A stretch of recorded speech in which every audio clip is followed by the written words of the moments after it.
Hey, alright everybody, how's it going? Now, I've got a couple of stories by here in front of me. Well, I say two stories, but there was something that piqued my interest a couple of hours ago. I was looking on my phone and something popped up on a channel that I'm not allowed to say that person's name. Well, I can say his name, but I don't say his name, not Jeff, on his channel. And it was to do with, it was an interview between Quentin Wilson, and it was on the BBC, and it was on a show.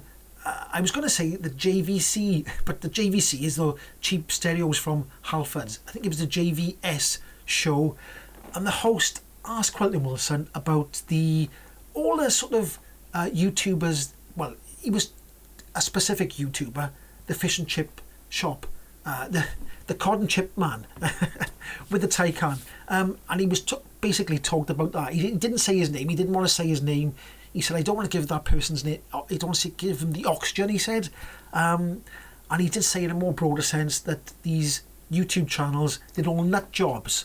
If you really want to know the unvarnished truth about running an electric car, talk to someone who's owned one for a substantial period of time, and not these clickbaity stories and, what's the word I'm looking for, nut jobs on YouTube. Was that a bit harsh? I don't know. What do you think? Do you think it was a bit harsh what he said? Leave it in the comment section. Anyway, what's the stories I got in front of me by here? Now, it says UK diesel car market to be decimated in 4 years due to EV laws. Now, before I start talking about this subject here, I know that people who own diesel cars are going to get a bit salty if I talk about this. Don't shoot the messenger. I'm just talking about it, okay? I'm not having a go at you if you've got a diesel car, okay? Keep that in mind, that I'm not having a go at you if you own a diesel car now. I'm just talking about the future of diesel cars. So just keep that in mind before you start calling me names, calling me stupid, say everything I say is bull BS and all that sort of stuff, okay? Now, so let's get back to the story. It says UK diesel car market to be decimated in 4 years due to EV laws. And it said diesel car market share will fall to as little as 3% in the next 4 years due to the legislation direction around zero emission vehicles. Now, I think diesel sales are around about,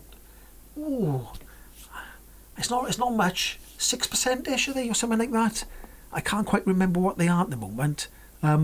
I'll put it up there in front of me. If there's more than 6%, I'll put it there. And if it is 6%, I'll still put it there. But that the sales of diesel cars have dropped quite a lot.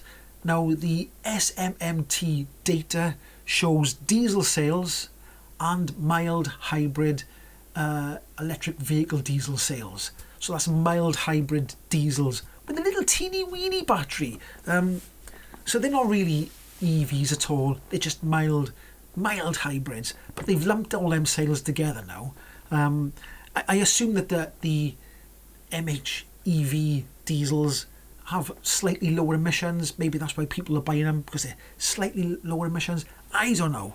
But anyway, what does it say by here? It says the UK market share of diesel cars is expected to fall to as low as 3% in the next 4 years. That's not far away. By 2028, they're saying that diesel sales is going to be only 3%. Now, I did touch on this. I'm sure I said it in a video before that a lot of people do like their diesel cars, and there's going to be a shortage of second-hand diesel cars. Well, I think there already is a shortage of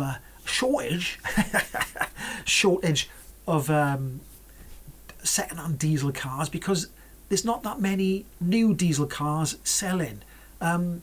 Now, if I think so far up to now, I'm trying to think back, is roughly something like, I'm going to say, year to date of 2024, diesel sales are something like 34,000 year to date so far, and battery electric vehicle sales, that's proper BEVs, battery electric only, is 87%. Not 87%. I've said that all wrong now, haven't I? Right, let's start again. So, diesel sales so far in 2024 of new diesel sales is 34,000 cars, something like that. And the sales of BEV cars is something like 87,000 cars so far for January, February and March. We haven't had April's figures yet. April's figures will be out in a couple of days, probably Monday now I expect it'll be out. So they're saying by here that it's going to fall to 3%, which means there's going to be even less second-hand cars coming into the market 3 years after that, say 2031. I'm assuming that these cars are kept for 3 years, and you know there's been quite a lot of manufacturers have stopped making certain cars in diesel form, so diesel are falling out of, well, I say falling out of favour, you just can't get hold of them, I expect. I don't know what's happening, but that's the news on diesel cars. Now diesel car sales started falling when the Volkswagen cheating stuff came along, and ever since then they've dropped and dropped and dropped and dropped and dropped. And they're probably, it's a bit like flogging a dead horse now, isn't it? So anyway, that's diesel sales, okay? And the other story is, so I'm talking about diesels and hydrogen, not so much electric cars today. Now, people on this channel say that hydrogen is a waste of time. My personal opinion is, I think it's a waste of time, but I still think it's better, and I'm talking about fuel cell electric vehicles, I still think it's better than petrol and diesel environmentally. I think, okay? For the die-hard people who really don't want to buy electric cars, they might buy a fuel cell electric vehicle. Now, saying that, a fuel cell electric vehicle is exactly what it says. It's another electric vehicle. It's a form of electric. It uses hydrogen, and it's still got a battery, and it's still got an electric motor. So, but anyway, but some people seem to sort of gravitate towards that. They feel like that's the answer for them, because they can't. For some people, they can't get over the barrier of even driving an electric car, because in their head they think it's too much of a change.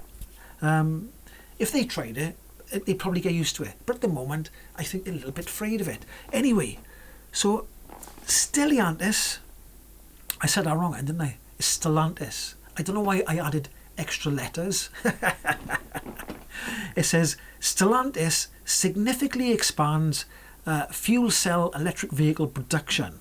Now, this is not in cars, this is in vans and stuff, right? And it says by here, the goal is to produce 100,000 vehicles per year by 2030. And that's primarily light commercial vehicles. Now, light commercial vehicles is sort of vans, well, it's vans basically. And they're showing pictures of small to medium vans. Now, I think there is going to be a lot of just battery electric vans by 2028, because the sales of battery electric vans have gone up. If you look at the SMT data, sales are up from last time. This time, what am I trying to say? Sales are up for March 2024 compared to March 2023, or for sales year to date 2024 compared to sales year to date 2023. So they are up. There's not a massive amount of sales, but it is up. Okay, so Stellantis has offered fuel cell drives for its it says so far Stellantis has offered fuel cell drives for its medium-sized and large vans, which it builds at plants in Houdain, France, and is that I can't say that. It looks like Gluais sounds more like it's a Welsh name, doesn't it? So I'm saying it wrong. In Poland, for the production of fuel cell vehicles, which started at the beginning of the year. So they want to go sort of further with fuel cell electric vehicles, and they're not the only ones. I've seen quite a few articles in the news now where a lot of car manufacturers are trying to push fuel cells again. It's sort of gone out of favour, and companies have shut down hydrogen fuel cell stations, but the car manufacturers, certain ones, are still trying to push hydrogen. So I don't know how successful that's going to be. I think that's going to be quite difficult to sell them, because people don't buy them. It's when people say nobody buys electric cars, that isn't true, is it? Because more electric cars are being sold than diesel cars, and more diesel cars are being sold than hydrogen cars. So when people say nobody buys electric cars, that's not true. Now, when you say nobody buys hydrogen fuel cell cars, there is a teeny weeny amount of people who did buy hydrogen cars, and they sort of regretted the decision because they can't fuel them up anyway because all the stations are closing. So if they do want to go ahead and, the goal is to produce 100,000 vehicles per year by 2030, which isn't a lot in the grand scheme of things compared to how many small commercial vehicles are all around the world. I don't know. I don't think that's going to play out very well. I could be wrong. But like I said, I think I'd still prefer hydrogen fuel cell vans compared to diesel vans. That's my personal opinion. You can tell me if I'm wrong in the comment section. Anyway, that's my waffle for today. If you like my waffle, give it a like, subscribe, and I'll catch you in the next one. Ahoy!